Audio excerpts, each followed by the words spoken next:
I just got a question via text. What do you got?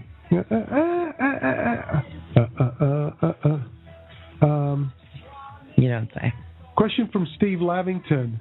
How do you suggest a band moves forward when the issue of money gained through various rights rears its ugly head? It's still very much in favor of the author, unless the former.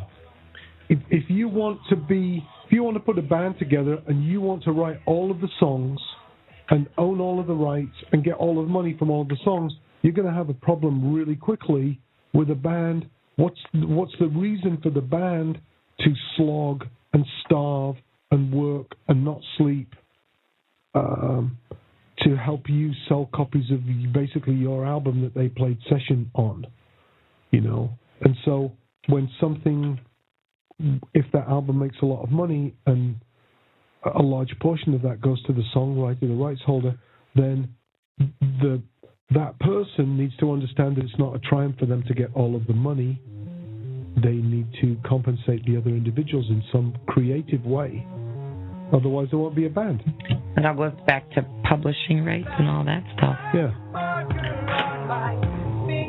I don't know anything about that. All I know is everybody I know gets screwed, so there. Well, you could get screwed by your publishing company, but I think what Steve Lavington is asking is about inter-band relationships. Yeah.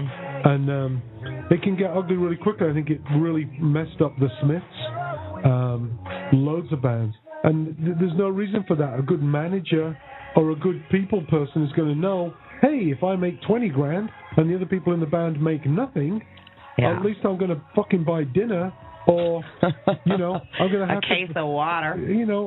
So it just seems to be a common sense issue of, compensating people. Sometimes it's not always the best way to keep 100% of everything. You got to pay people for their work. Well, but here's the point. That's not the point. The point is, if you wrote the song, you own it, why would you pay the bass player who didn't write anything? To play it, right.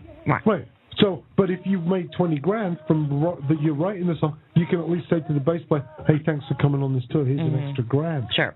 Or something. Lay the foundation.